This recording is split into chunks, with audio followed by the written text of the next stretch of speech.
efficiency or productivity. According to Durkheim, division of labor fulfills a very vital social need, which is what? It ensures that solidarity among the members of the modern industrial society, despite heightened individualism and heterogeneity. So, three factors when they increase, society transforms from pre-modern to modern one, namely volume, material and moral density, or collectively known as dynamic density. As these three factors increase, society transforms from a pre-industrial, pre-modern one to a modern one. And the nature of division of labor changes from simple to complex. So, when earlier there were few occupational roles or categories, now in modern industrial society you have tens of thousands.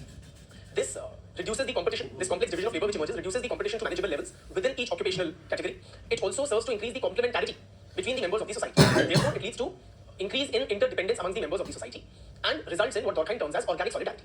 In contrast, the pre-modern society is characterized by a strong collective conscience, a strong, sense of collective orientation and the curbing of individualism. It is characterized by sameness, and this sameness is the source of social cohesion in pre-modern societies, what Durkheim terms as mechanical solidarity. The transition from pre-modern to modern society entails a period of social confusion or normlessness, what Durkheim terms as anu. This period is characterized by a general widespread feeling of unhappiness, social commotion, degeneration, and so on and so forth. People feel unworthy, not belonging, that their lives and work is not meaningful, and so on. This period, however, is a transient period, and eventually a new scale will be devised to replace the old scale. Then we discuss three, abnormal forms of division of labor, namely, or pathological forms of division of labor, namely, forced division of labor, where an individual is compelled into a particular occupational role because of circumstances such as poverty or, say, caste kind of aspects in Indian society, birth-based identity, or it could be race in the West.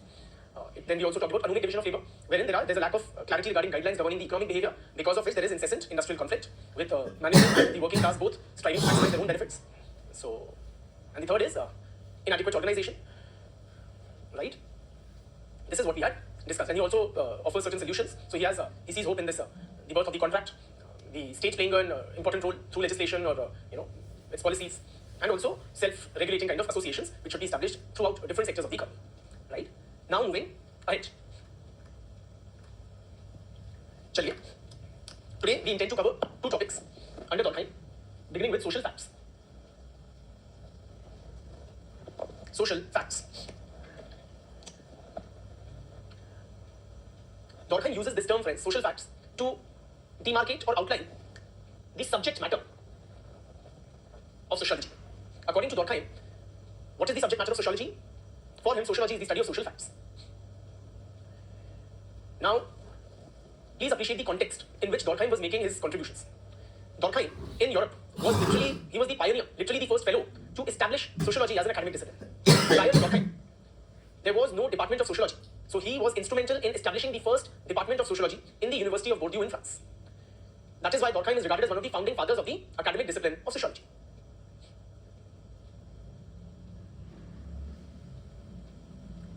As one of the founding fathers of the discipline, it fell on Durkheim's shoulders to clearly outline what would be the subject matter of this new discipline. Particularly, friends, when sociology was being established as an academic discipline, as a separate branch of inquiry, there was a stiff resistance. There was a lot of opposition that this endeavor faced from the established branches of knowledge. So the established other branches of knowledge, most notably philosophy and psychology,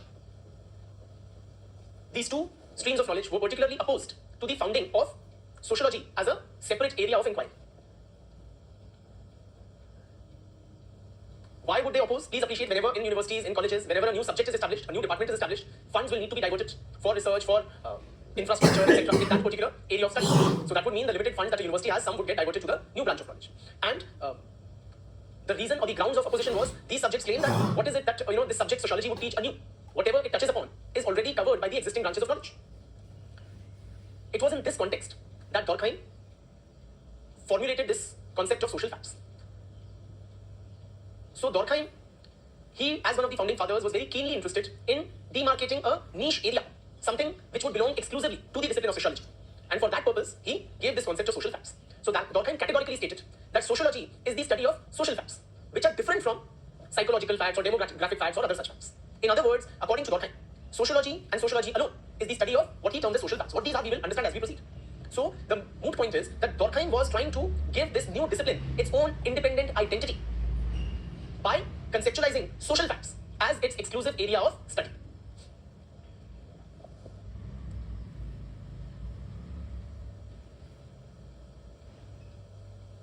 Simply, Durkheim was trying to establish sociology as a separate branch of knowledge, as a separate subject, by underlining that it is we in sociology who study social facts.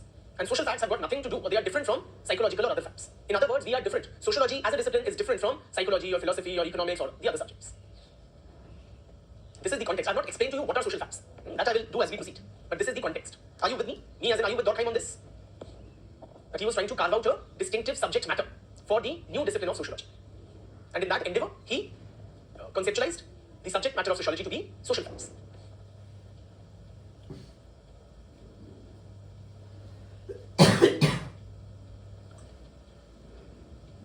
Now, what are social facts? Let us try to understand and also define social facts. Very roughly put, friends. Okay, I will first explain it in a layman or easy language, and then we will get down to defining it in a formal manner. Very roughly put, very simply put, social facts are those aspects of my life which are not of my own choosing, which are imposed on me meaning the individual, which are imposed on the individual by the society. So society has decided for the individual and imposed it on him.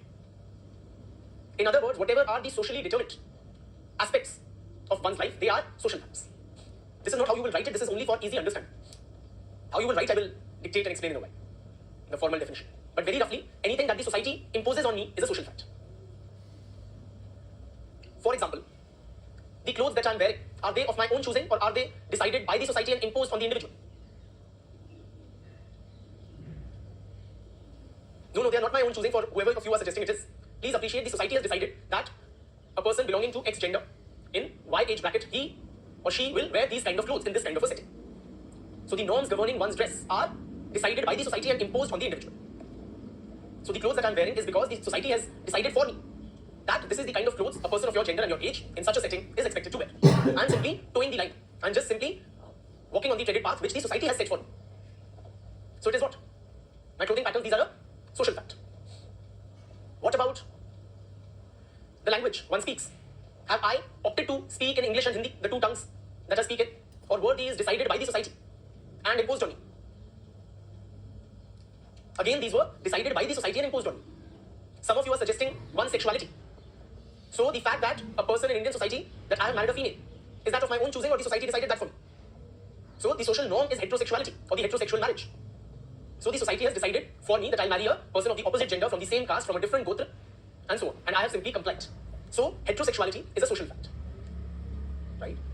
All that, the various social institutions, the kind of family system we have, the kinship patterns we have, these are not decided by the individual. Rather, these are decided by the society and imposed on the individual. So various social norms, as some of you are asking, various social norms are also social facts. Norms governing dress, norms governing food, norms governing behavior. Various social institutions are also social facts. Whatever are the socially determined aspects of one's life, whatever the society decides for me is a social fact, simply. And that is the subject matter of sociology, or that is what we are interested in studying as sociologists. Please write down. Now let us write down a formal definition and then I will explain. According to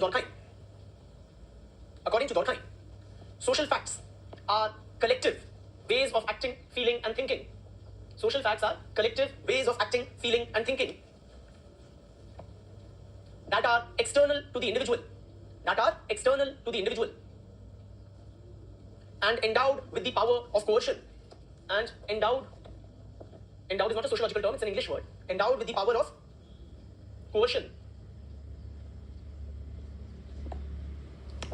by reason of which, or by means of which, they control him. By means of which they control him.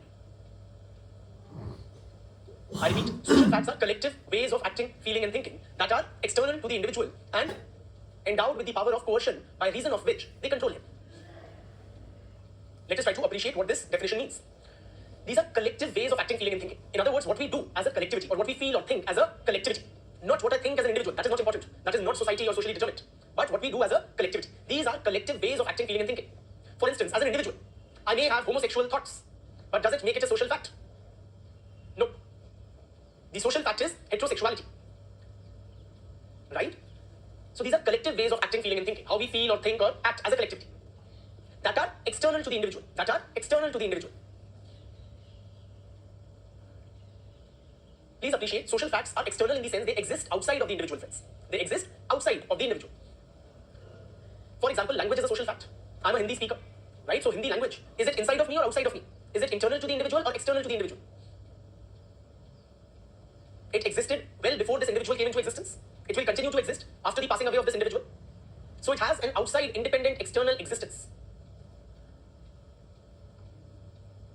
So whether it is norms of dress, whether it is language, whether it is religion, whether it is norms, values, all these are external to the individual. I repeat, social facts are collective ways of acting, feeling, and thinking that are external to the individual and endowed with the power of coercion. Endowed with the power of coercion. Coercion means they can compel or force the individual. They can extract compliance from the individual, by means of which they control him. In other words, the individual is forced to submit, forced to comply with the social facts. For example, there are norms governing the dress of people of different genders or different age brackets. Am I compelled to wear the kind of dress which is deemed appropriate by the society for my age and gender? Are we all not compelled? Yes or no? Clearly we are.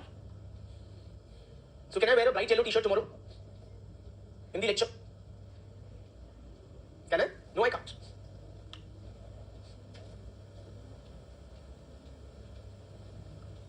So this is what social facts are. They are collective ways of acting, feeling, and thinking. Meaning it is not just about one person or few persons doing it, it's all the members of the society, or most members, a large segment of the society, they are doing it. They are feeling that way. That are external to the individual and endowed with the power of coercion, by means of which they control him. So these social facts, they have an outside existence, outside of the individual, and they have a coercive power, meaning they can extract compliance, or they can force the individual to comply with them. Okay. Please write some examples of social facts. For example, language, family forms, kinship patterns, customs, religious rituals, laws, religious beliefs, various social norms, values are all social facts. These all are examples of social facts.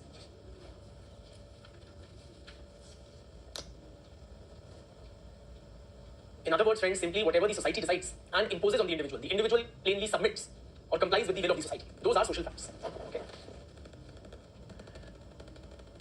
Durkheim, he also highlights the main characteristics or features of social facts as follows.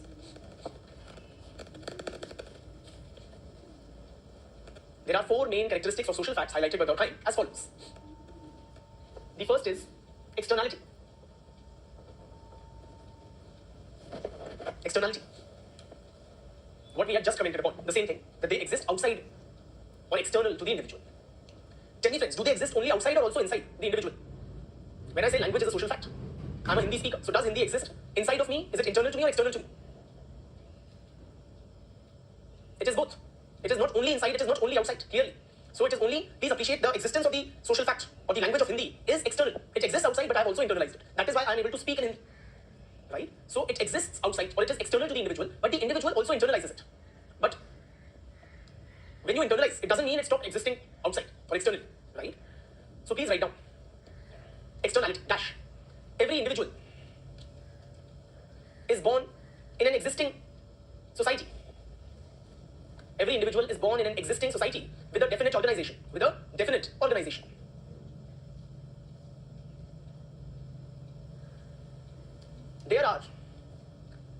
There are social norms and values which he finds ready-made at birth. And learns through socialization.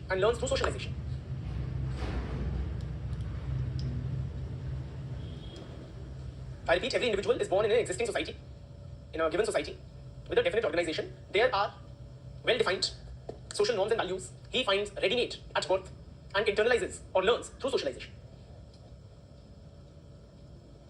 These social facts exist prior to the individual,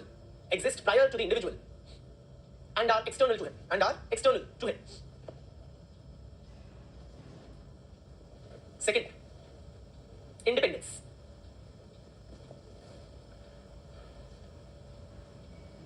Social facts are independent in 2 ways, friends. One is they are independent of the will of the individual. In other words, social facts are not really optional. They are compulsory. It's not that I can refuse to comply. I don't have a choice in the matter. For example, if I live in a Hindi-speaking area, or if I live in a Hindi-speaking society, or an English-speaking society, say wherein education system where the mode of transmission is English, can I choose as an individual that no, I will not teach in Hindi or English, I will speak only French? Can I do that? No, I can't. I will have to agree. So the social fact has an independent existence, right? It is independent of the will of the individual members of the society.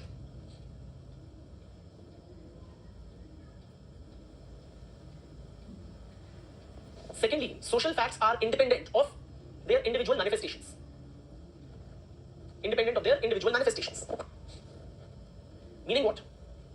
Now, I being a Hindi speaker, I am an individual manifestation of the Hindi language. You being another Hindi speaker, you are another individual manifestation of Hindi language. Right? Manifestation means something, becoming manifest or appearing, making appearance. We are individual examples of Hindi speakers, right? Simply put. Now, when I die, will Hindi die with me? Or will it continue to live on? Clearly, it will continue to live on. So, I am an individual manifestation of Hindi language. I will cease to exist beyond a particular point of time, since human lifetime is finite. But the social fact, or the language, the Hindi language will not cease to exist. Likewise, Hinduism or religion is a social fact. I am a practicing Hindu. But tomorrow when I cease to exist, does Hinduism cease to exist or will it live on? So, its existence is independent of this individual manifestation. Right? Thirdly, constraint.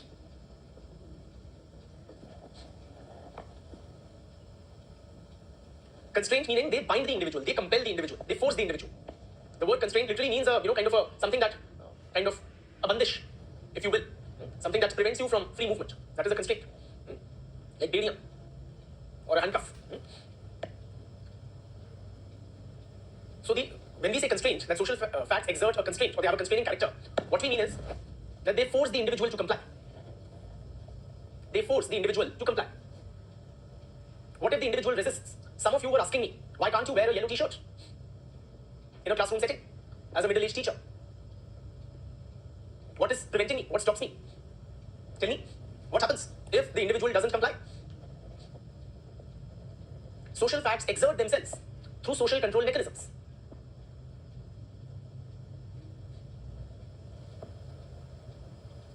In the last lecture, I was only wearing a non-white color shirt and I was receiving several comments. Okay? As if a white shirt was the norm for a teacher. Imagine if I were to cross a certain boundary and wear a yellow color body hugging t-shirt. What will happen? What would be your reaction if I were to do that?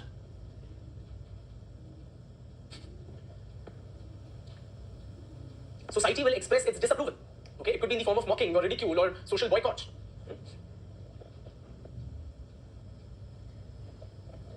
So please write down. Social facts have a constraining character, i.e., if the individual tries to resist social facts, if individual tries to resist social facts, they exert themselves through social control mechanisms, like public ridicule, social boycott, moral condemnation, etc. For example, friends, many of you, despite all your modern and high education, will marry within your caste. Why would you do that? You don't believe in the caste system. You think it is outdated. If you go outside your caste boundaries, you will get a greater pool to choose from. Simply due to pressure from the family, from the kinship group, from the community, from the wider society. Many of you may have homosexual tendencies, but will you work on them? Or will you become public with your such inclinations? You will not. Why? Because of, again, the social fact of heterosexual marriage has immense constraining power. It will compel you to fall in line. Fourthly, generality. We say social facts are generalized in character. Social facts are generalized in character. Meaning, they are generally spread throughout the society. They are not confined to an individual or few individuals.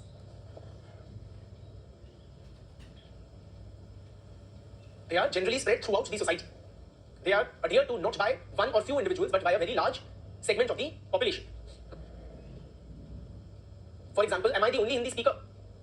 There's a substantial chunk of the population which speaks Hindi. Am I the only middle-aged teacher who wears shirts, formal shirts, while teaching? No, a large number of us do that. Right? And so on and so forth. So these are generally prevalent throughout the society and not confined to an individual or a few individuals. I hope it is clear. Durkheim discusses two types of social facts. Social facts, according to Durkheim, may be of two types: material social facts and non-material social facts.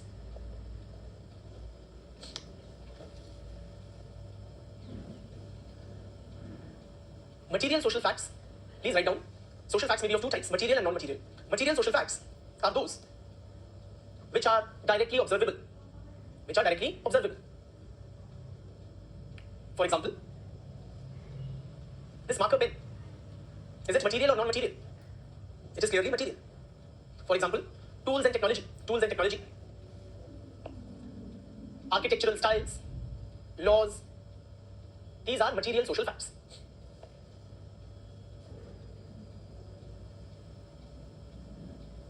Non-material social facts are those which are not directly observable. Those which are not directly observable. For example, the values of the society. Various norms, values, the conscience collective. These are non-material social facts.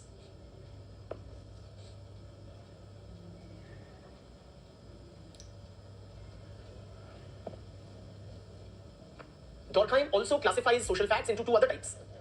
Social facts may also be classified as what? Normal and pathological. Normal and pathological. What is a normal social fact? Please write down. A social fact is normal when it is generally encountered in a society. When it is generally encountered in a society. Full stop. And continue writing. Any deviation from the standard is pathological. Any deviation from the standard is pathological. For example, Durkheim himself gives this example, very interesting. Crime. Is crime normal or pathological? Just write 1 for normal and 2 for pathological. Is crime normal or pathological? Most of you are suggesting it is pathological, which is not correct. How Durkheim analyzes crime? He says a certain degree of crime is normal. A certain degree of crime is normal. So, why is it normal? Please appreciate, crime exists in every society. In every society. No society is 100% crime-free. It exists in every known society. And not only does it exist in every society, it also is functional for the society. It benefits the society. How does crime benefit the society? So, certain degree of crime is normal, it is inevitable, and it is functional. How is it functional? How can crime? Crime means breaking the law. How can crime benefit the society? It helps to regulate people or improve the law and order situation, create awareness. When crime is followed, once a crime is committed, it is followed by punishment. And when punishment is meted out, it sends a strong signal to the other members of the society that this is what society believes in and you must not violate it. In other words, punishment which follows crime has a deterrent effect. It reinforces the collective sentiments. People once again reiterate their collective commitment to the law of the land. Also appreciate what is crime today may herald change. They may be pioneers of a future moral order. Durkheim says crime is inevitable because it is impossible for all the people to be fully committed to the law equally. So it is bound to happen. It is beneficial or functional because A, it reinforces the sentiments of the society to adhere to the law. The punishment which is meted out, it kind of sets an example and has a deterrent effect. And crime may also sometimes herald a future moral order. Any crime which you can think of, which was committed, which led to a change in the laws itself, or in the public morality surrounding that issue. Gandhi was, breaking the law. Non-cooperation, civil disobedience was integral to Gandhian protest methodology.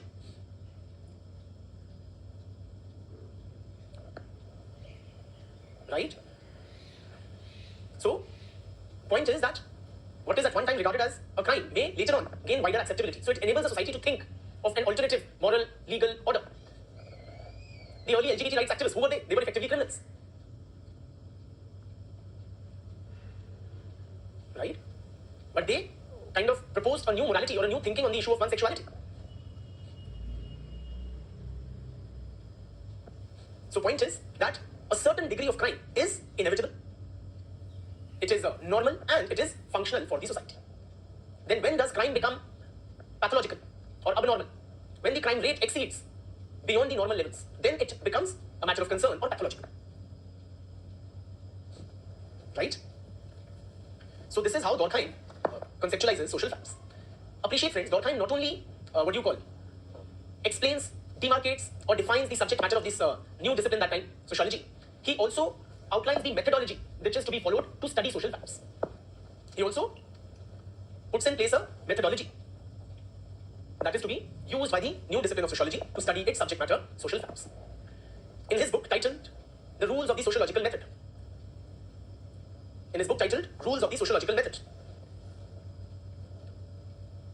Durkheim outlines the method to be used to study social facts, which is as follows. First, he gives the rules for observation of social facts. Rules for observation of social facts.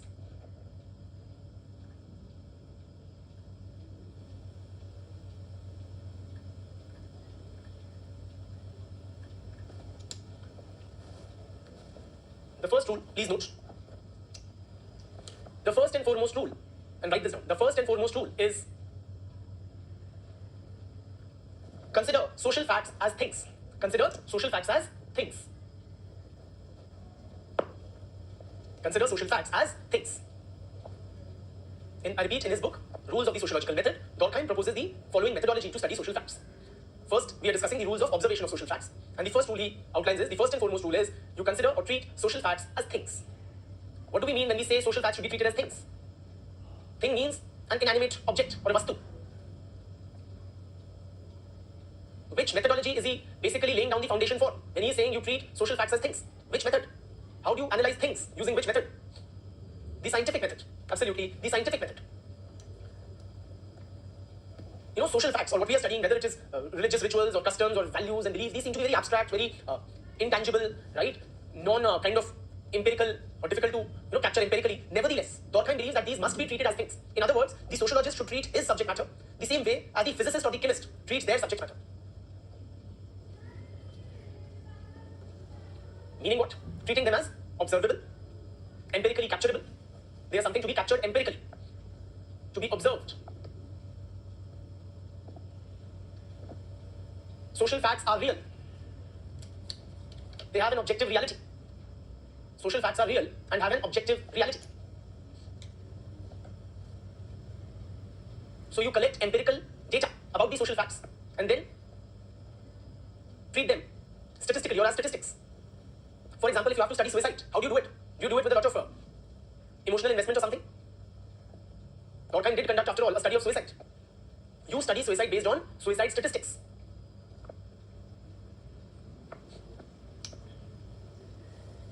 Please write down, as things, social facts have to be studied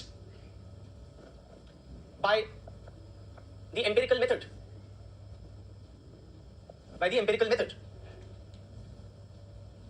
And not based on feelings, emotions, intuition, etc.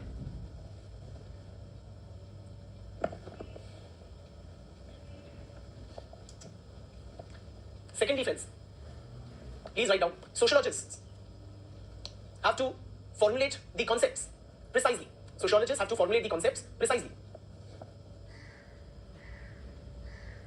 An essential requirement, friends, for any scientific research or any scientific endeavor is that the subject matter, whatever is being studied, the phenomena under study should be clearly defined. There should be no ambiguity regarding what is the phenomena which is being studied. If there is ambiguity, you will not be able to capture that phenomena empirically. Therefore, when Durkheim studies, say, suicide, he begins by defining suicide in a very precise manner. What that definition is, we'll come to when we study suicide. When he studies religion, he defines religion in a very precise manner. And so on. So, one primary or basic requirement for enabling us use the scientific method is that the concepts that are being employed, they should be very clearly spelled out, demarcated, and defined. Secondly, friends, or thirdly rather, the sociologist should discard any preconceived notions.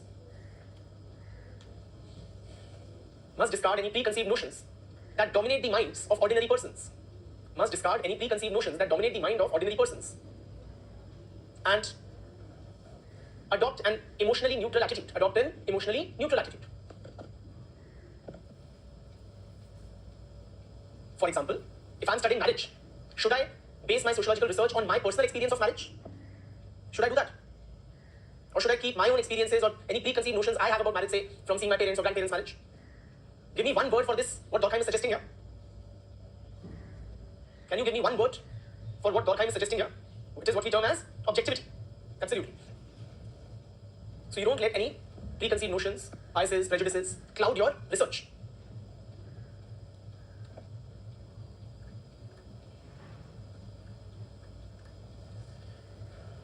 Next, B.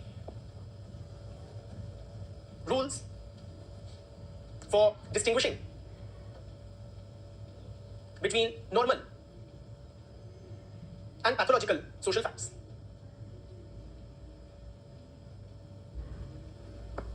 Rules for distinguishing between normal and pathological social facts.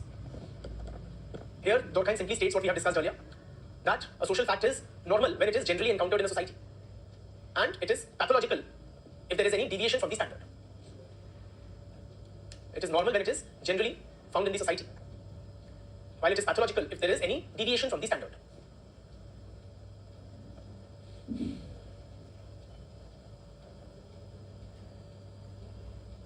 C. So A was rules of observation, B is rules to distinguish between normal and pathological. C. Rules for classification. Rules for classification.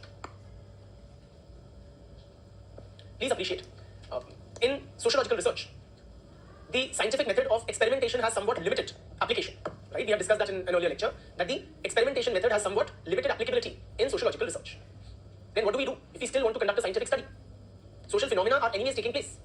So we collect the data from the real world occurrences, we collect empirical data, and then we classify it in appropriate categories. For example, Durkheim wanted to study suicide, but it is not practically feasible, it is not ethically advisable to encourage people to commit suicide under duress for the purpose of experiment. But people do commit suicide. What do? You collect data on suicide and then you classify it into appropriate categories. Please write down.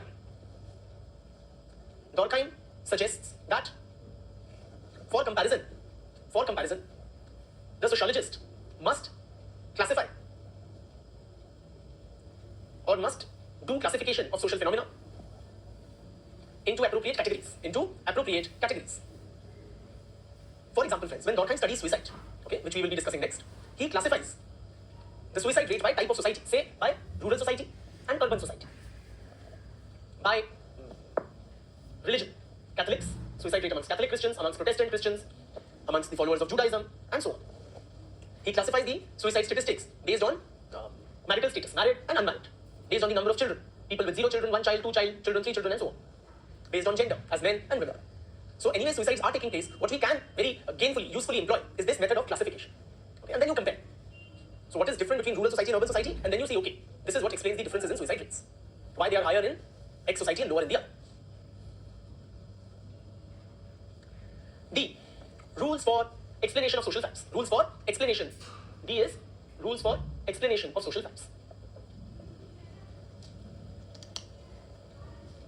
Now, while explaining any social fact, Durkheim emphasizes that what needs to be done? Please write down. While explaining social facts, Durkheim emphasizes that the sociologist must distinguish between causes and functions. He must distinguish between causes and functions. I repeat, Durkheim emphasizes that while explaining social facts, the sociologist or the researcher must distinguish between causes and functions. Can you give me one word for this mistake that many sociologists commit, confusing causes with functions?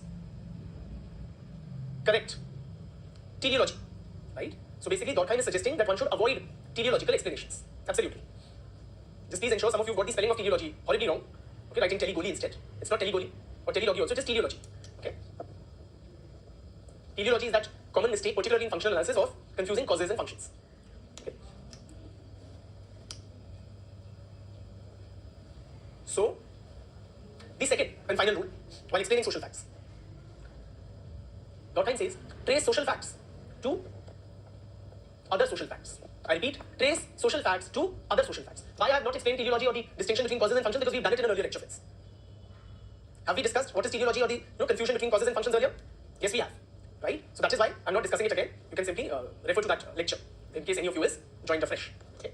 Lastly, Durkheim says that trace social facts to other social facts. Trace social facts to other social facts. In other words, friends, what Durkheim is suggesting that we cannot explain a social phenomenon or a social fact by reducing it to the level of psychology or bodily needs or any lower level abstraction.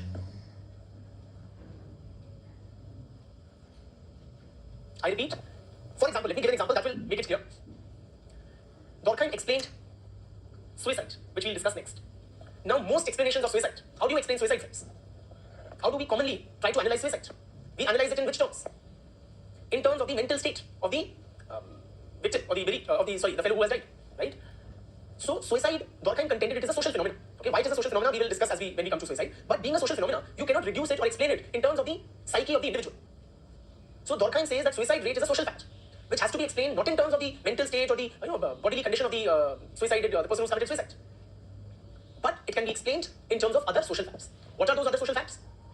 For example, Durkheim says that the level of suicide in a society, the suicide rate in a society, depends on the level of social integration and moral regulation.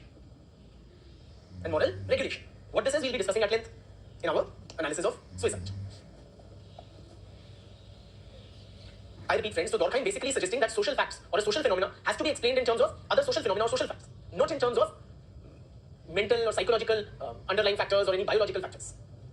I hope you are somewhat with me, friends.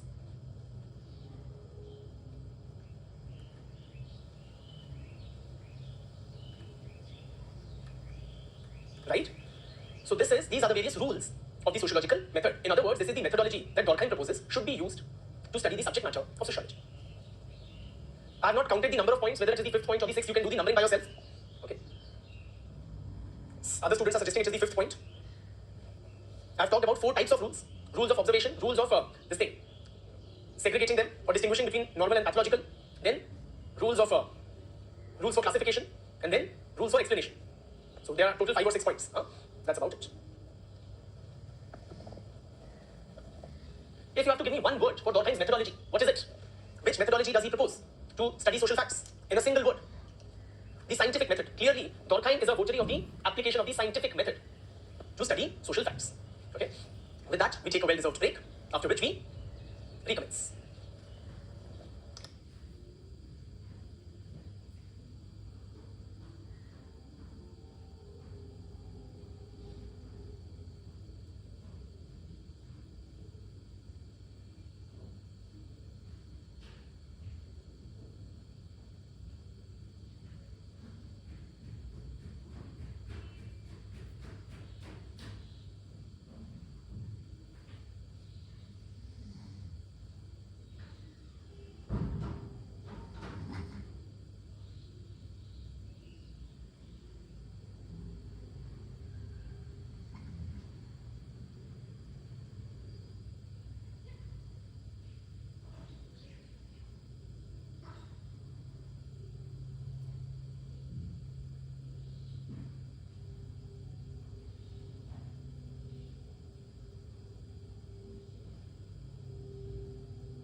Welcome back, friends.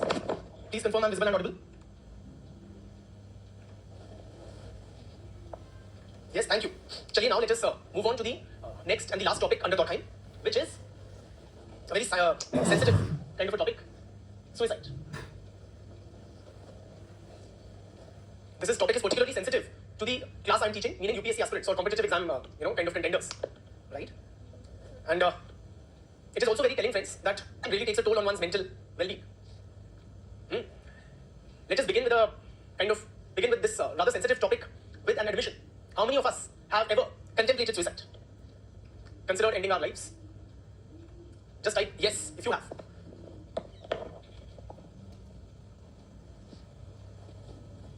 I raise my hand on that question. I have. If that facilitates you into coming out of sorts. If you have ever considered ending your life or had suicidal thoughts, please type yes.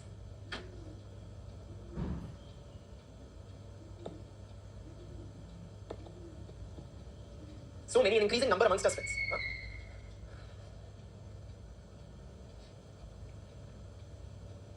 Okay, so many of you have admitted, and the others are either just keeping mum or they're lying to themselves. But a good number from amongst us have indeed contemplated suicide at some point or the other in our lives. Now, the question is why? Why did we consider ending our own lives? What were those circumstances? What were those conditions? What compelled us to contemplate taking this very extreme step? I'm trying to figure out, before I get into Durkheim's theory of suicide, I'm trying to get you to figure out what is our, routine or typical way of understanding suicide. How we, as ordinary members of the society, not Durkheim's sociological analysis, but as ordinary members of society, how we view this phenomenon or try to understand. Emotionally overwhelmed. Depression, very common. Feeling that life is purposeless because of failure and pressure.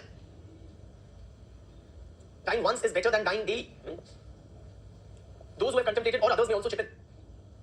Emotional instability and depression. Some big mistake that I committed. What will other people think? I'm paraphrasing you, those of you who are typing a bit in Hindi. Unable to express. Pressure on the mental condition. A very ordinary, mundane, unproductive kind of life. Instead of suffocating on a daily basis, it is better to end one's life. Fear of being left out or rejection by the society.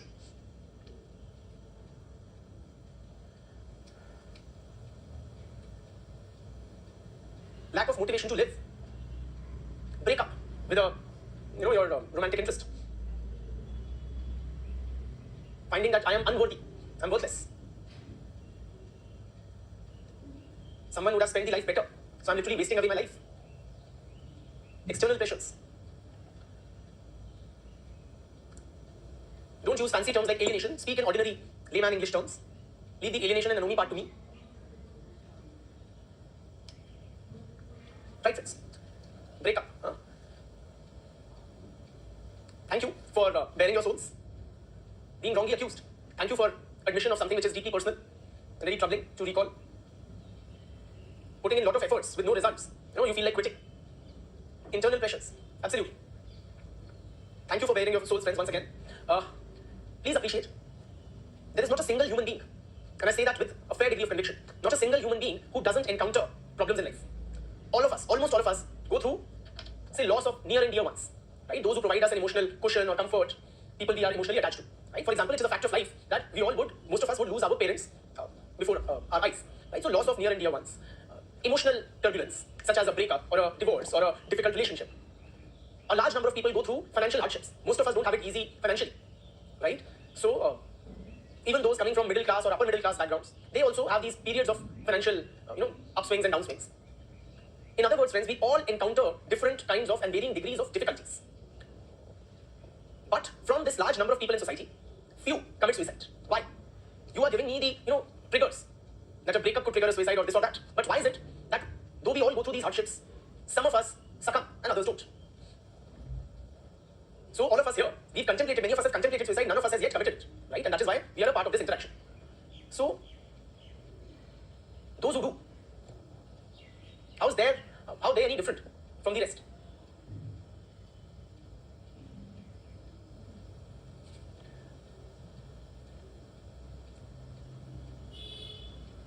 It is psychological inner voice, We did not have the courage to commit suicide. There are many things which continue to seem worth living for. We got some sort of moral support from near ones or family support.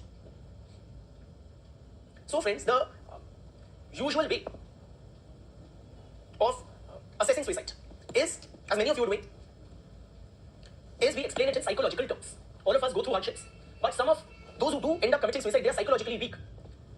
They are unable to take life as it comes. They are unable to take or face the hardships of life, and they succumb. They are the ones who give up and commit suicide. The others, they would find some sort of anchor, some sort of a straw to clutch on, or some sort of a lifeboat, as it were. They find that courage, that gumption to continue to live and face the mean bad world. So, and this is how suicide continues to be analyzed, by and large, even till this day, that it is a psychological phenomenon. It is, the reasons for it are to be found in the mental state of the individual who is committing this very grave act. So which discipline primarily? It is not sociology, friends, which has been primarily entrusted with the analysis or study of suicide. Any guesses? Which professionals, which stream of knowledge? It is clearly psychology. Psychology. So it is psychologists and psychiatrists who delve into or study this phenomenon of suicide. This phenomenon of suicide is considered as by and large properly belonging to the realm of psychology, not sociology.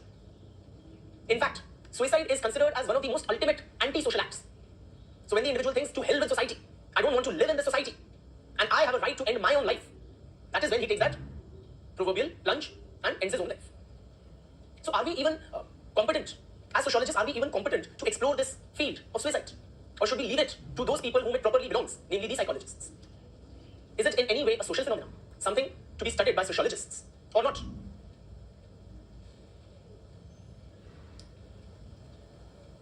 Durkheim, friends. This is where Durkheim comes in, and he kind of significantly alters our understanding of this phenomenon. Durkheim categorically states that the suicide rate is determined by social factors, not by the state of the individual's mind.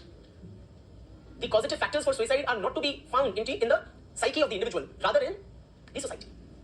How he does so, please appreciate. And which method he uses is scientific. So he conducts an empirical study of suicide. Now I am beginning with Durkheim's theory of suicide. His work on suicide, his book was titled Les Suicide or The Suicide, Les in French, which was his last major seminal work. Now in this, he studies suicide rates using an empirical basis. He collects data about or suicide statistics for a long period of time between 1866 and 1878 from different societies. What he finds, friends? He finds that during this very long period of time, the suicide rate within a society was near about constant, but it varied significantly from the suicide rate in other societies. There were significant differences in suicide rates between different societies. That is the moot point. I repeat, Durkheim found that the suicide rate varies greatly from one society to another. For example, if suicide rate in Germany, this is a hypothetical example, okay, is 10 suicides per lakh population throughout this period, okay, say it is about 10, 11. In France, it was of the order of, say, 0.01 per lakh population, while in Great Britain, it was of the magnitude of 500 suicides per lakh population. What does this tell us? From such wide variations in suicide rates across societies, Durkheim inferred that there is something about the society which is leading to such kind of a suicide rate. There is something about French society that only 0.01 persons per lakh are committing suicide, but something very different about the nature of British society where a far higher number of people are committing suicide. In other words, the investigation into the causative factors for suicide these factors are to be found in the nature of the society, not in the individual psyche. Are you with me? Are you in agreement with Durkheim broadly, what he is trying to infer here? So why in France there are only 0.01 suicides, but in Britain there are 500 suicides year after year after year? The causes are to be found by investigating the nature of these respective societies. So based on an empirical evidence, Durkheim first comes to the inference that the suicide rate is determined by the nature of the society. It's not about the psyche of the individual. In fact, Durkheim rejects many of the conventional theories of suicide, or the conventional explanations of suicide. The older conventional explanations of suicide explained it as a psychological phenomenon, or linked it to alcoholism, some sort of psychopathology, even climatic conditions. All these explanations Durkheim rejected. Or genetic factors. How many of you, this genetic theory is also very popular, that there's a suicide gene which runs in families. So many people have a strong belief that if there has been a history of suicide or suicides in the past in a family, then there are greater chances of suicides in that family or that gene pool in the future. Have you heard of it? And many people get scared, okay, my Bua or my aunt or my uncle or my great grandfather committed suicide, so I may also go tread that path. It's a very kind of pop theory. Durkheim rejected such other explanations of suicide based on alcoholism, psychopathology, genetic defects, climate, etc. And he gave a sociological theory of suicide. So the first thing that Durkheim would do is he would offer a clear definition of suicide. A clear definition of suicide. What is suicide? Because that is like a basic requirement in the scientific method. You have a clear definition so that then you can capture the data empirically. Please note down Durkheim's definition of suicide, which is very intuitive and very easy to understand. According to Durkheim, the term suicide is applied to all cases of death. The term suicide is applied to all cases of death resulting directly or indirectly from any positive or negative acts of who? Of the victim himself. I repeat, the term suicide is applied to all cases of death resulting directly or indirectly from any positive or negative act of the victim himself, which he knows will produce this result. In other words, if I'm doing something which I know will lead to my own death, then that is suicide. Okay? The term suicide is applied to all cases of death resulting directly or indirectly from any act, any positive or negative act of the victim himself, which he knows will produce this result. Positive act means something you do proactively. Okay? For example, if I shoot myself, that's a positive act. Negative act means to cease to do something, to stop some activity. For example, if I stop eating, and I know I will die if I stop eating, and I die. So that's a negative act of suicide. Okay? So Durkheim defines suicide clearly, compiles data from various official records, police files and government records, hospital records, etc. And then what do you do? Then he kind of played around with that data, or he classified that data into various categories and came out with this theory of suicide. So what Durkheim found was that the suicide rate, he says, please write down a sentence, it is very telling. Every society demands from its members a fixed quota of voluntary deaths. Har samaj bali mangta hai. Every society seeks some sort of, life sacrifices from its members. So there's a current of suicide running through every society. Some people succumb to it.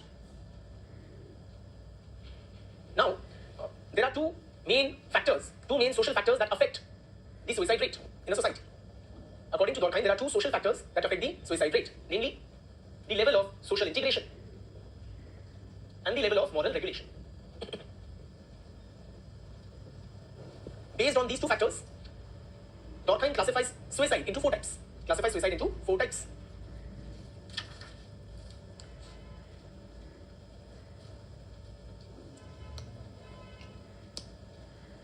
What do we mean by these terms? Social integration means the strength of the bonds binding the individual to the society or to the collectivity.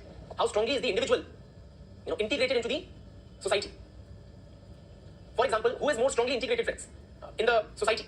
Single persons or married persons? Single persons are more strongly integrated in society or married persons? Most of you seem to have got it correct. Married persons are more integrated. They are more kind of welded into the social fabric, as it were. So there are stronger social bonds binding a married person than an unmarried person. For example, the spousal bond, a very strong bond between oneself and one's spouse. Moral regulation means what? Moral regulation means the degree to which the society regulates the behavior of the individual. The extent to which the society controls or regulates the behavior of the individual.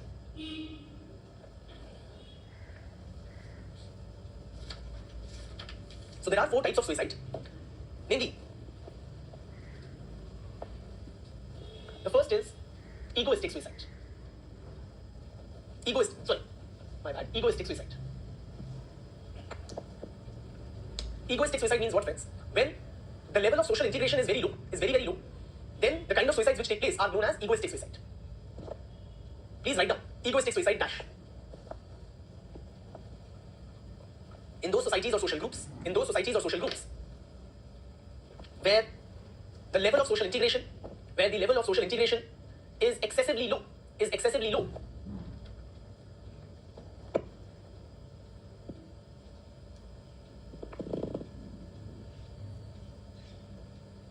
some individuals commit what Durkheim terms as egoistic suicide.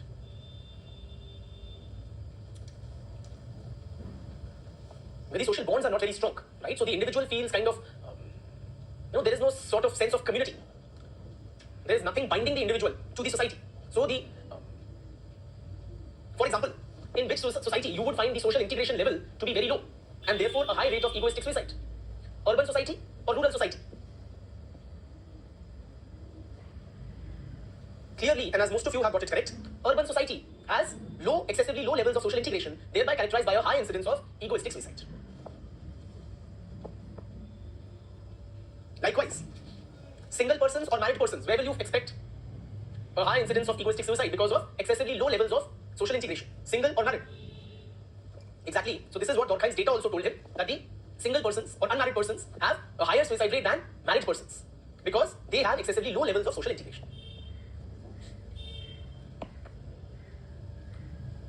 In such societies, the individual lacks, please note down, the individual lacks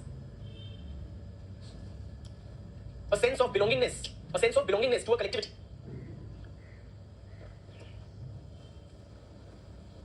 The individual feels untethered meaning unchanged, there's no anchor, as it were. In fact, where would you find a higher rate of suicide? Childless couples or people with children? Where would you find more of egoistic suicide? Correct. Childless couples. So Durkheim actually calculated the suicide rate in people based on the number of children. So people with 0 children, married people with 0 children had a high incidence of egoistic suicide than those with 1 child, who had a higher rate than those with 2 children. The more the number of children, lesser the incidence of egoistic suicide. Simply the child itself brings into existence a very strong parent-child bond. Okay? So, one is egoistic suicide, which is a reflection of excessively low levels of social integration. The second is what Durkheim terms as altruistic suicide. Altruistic suicide. Altruism, friends, in English, it means, a sort of a large-heartedness or thinking of the welfare of others, concern for others, that kind of a thing. Wishing well or doing well for others. Why is it called egoistic suicide? Because, the ego becomes a free radical. The individual becomes a free radical. He does not have very strong roots in the community, nothing binding him to the society. But here, altruistic suicide, it is the opposite type, wherein the level of social integration is excessively high. There what happens then, a lot of people feel that my life can be easily sacrificed for the benefit of the society. Please write down. Altruistic suicide, dash. When the level of social integration in a society or social group is excessively high, then some members commit what Durkheim terms as altruistic suicide. In such societies, friends, the life of the individual is considered as a very small price to be paid for the quote-unquote greater good, for the sake of the collectivity, to uphold the honor of the community. For example, to uphold the norms, the social norms, to uphold the honor of one's community. The individual is so fully engulfed by the community. His life is considered as a very kind of loose change or a small price to be paid for the greater good. So all those kinds of suicide which are committed for the greater good of the community or the society, or for upholding the honor of the community, the norms and values adhering of the society to be strictly, rigidly adhered to. Any examples come to mind? Yes, like Johar. So when Rajputana women would jump into a sacrificial fire in order to protect the honor of the community. Or Sati, right? Or the example of freedom fighters, as some of you are suggesting. Absolutely, right? These can all be regarded, those freedom fighters who actually laid down their lives for the collectivity, right? So these are all examples of altruistic suicide. You're not thinking about your own self. Rather, you are so taken in by the importance, the far greater importance of the collectivity, that the life of the individual becomes very small price. Third, anomic suicide. So altruistic was the level of social integration is excessively high. Third is anomic suicide. Anomic suicide, friends.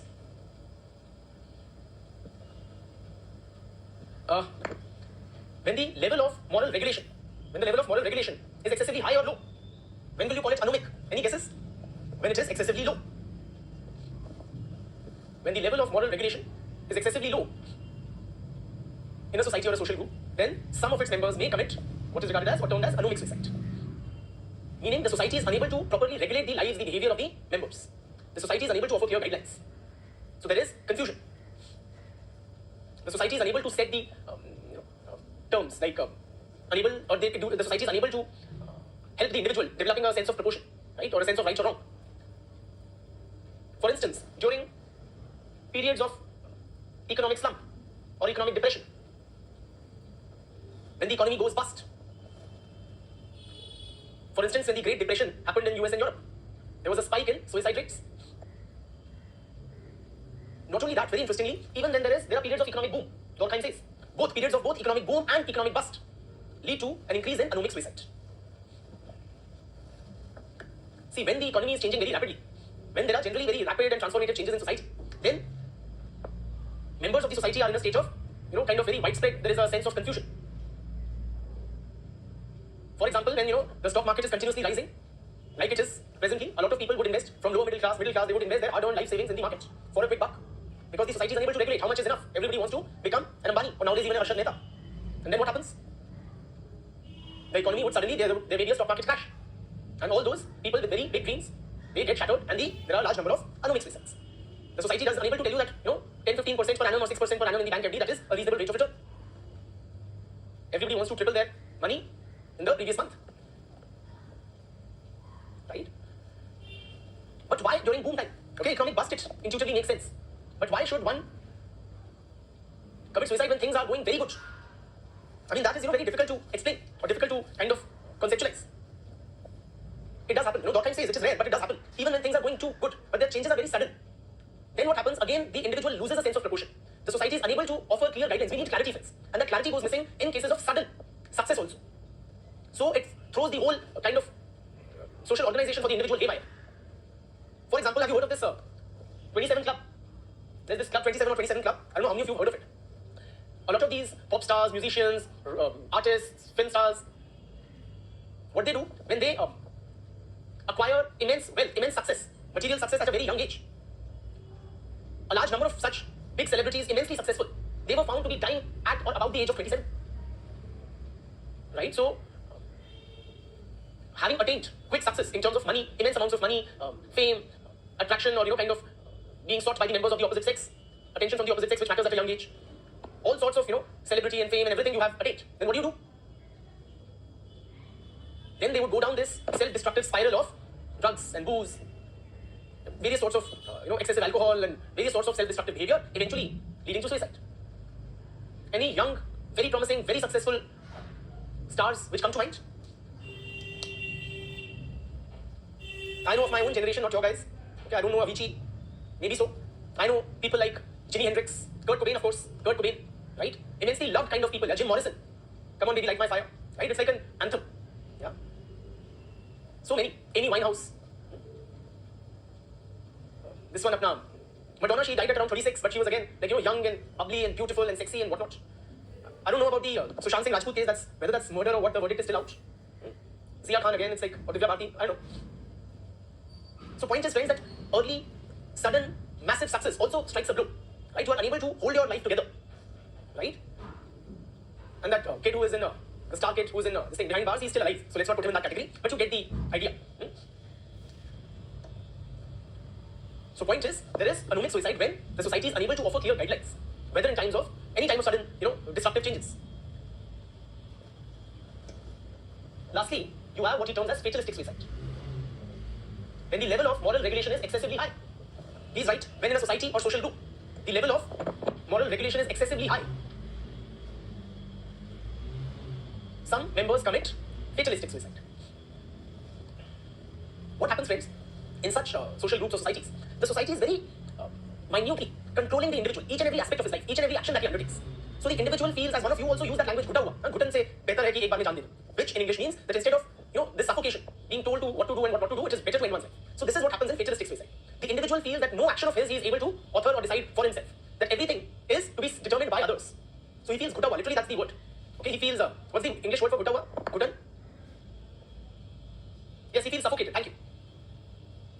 Trapped and suffocated. Absolutely. For example, friends, suicides in prisons, right?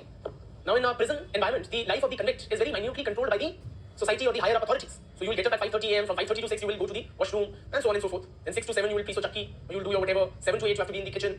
The dress you wear, the kind of hair you maintain, or the haircut, everything is decided by others. So the individual feels choked, he feels suffocated. Right? This is what we can term as fatalistic suicide. There is, because the society leaves no scope for the individual to take even the smallest of decisions regarding his own life. In prisons, for example, there is a complete debasement of the individual. He is stripped of all volition or all kind of decision-making authority. You could give the example of prisons, death by suicides by convicts, or even women. Sometimes they are trapped in very violent relationships. So they feel like over-regulated, very minutely controlled. Right?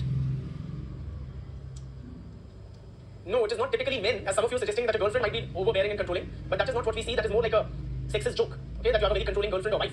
But what we do see in the world is when women, particularly several married women, they are kind of minutely regulated and controlled by these overbearing husbands or micromanaged employees, absolutely. Right? So, this was Durkheim's theory and classification of suicide. Okay? Please appreciate, friends, despite a variety of criticisms, and no doubt there are several legitimate criticisms of Durkheim's theory, but despite these criticisms, Durkheim's theory of suicide has been kind of a landmark in the study of suicide. He has redefined, this field what we call suicidology. Suicidology is a whole dedicated field, generally associated with psychology, dedicated to study of suicides. So Durkheim, he kind of refashioned our understanding of suicide. What was till before him regarded as purely a psychological phenomena, purely belonging to the domain of psychology studies, Durkheim explained it as a social fact. As a social fact. Also, he did not do so out of some sort of vanity or emotion. He conducted an empirical study of suicide. Using the study of suicide, he demonstrated the application of the scientific method to study social phenomena. So he did not only propose a scientific methodology, which in his book Rules of Sociological Method, he actually applied it and demonstrated its application in his study of suicide. So his study of suicide is a classic sense. Okay? Achha, one thing I may mention in passing, Durkheim suggests that out of these four, two are more pronounced or more found in modern industrial societies. Which two? Would you expect, think logically, don't marrow a blind tukka, which two types of suicide out of these four would you expect to find more in modern industrial society? You can just number them 1, 2, 3 and 4, which out of these four? Several of you have got it correct, and some of you also got some wrong. The answer is egoistic and anomic. These two types of suicide are found to a greater degree in modern society. Reason being that modern society is characterized by lower levels of social integration and lower levels of moral regulation. Traditional societies in general are characterized by high degree of integration and high degree of regulation. So the altruistic and fatalistic you will find more in traditional societies, while anomic and egoistic you find more in modern society, right? And what do you call? So that is that. What about the pandemic? Any suicides due to the pandemic? Now there are theories studies being undertaken regarding the pandemic having unleashed a higher incidence of suicide. Where would you kind of classify that? Chali, that is food for thought, and we leave it at that. Okay? Mull over it. I'm getting your responses. And most of you, shall I say, are right. Chali, thank you. We're done for the day.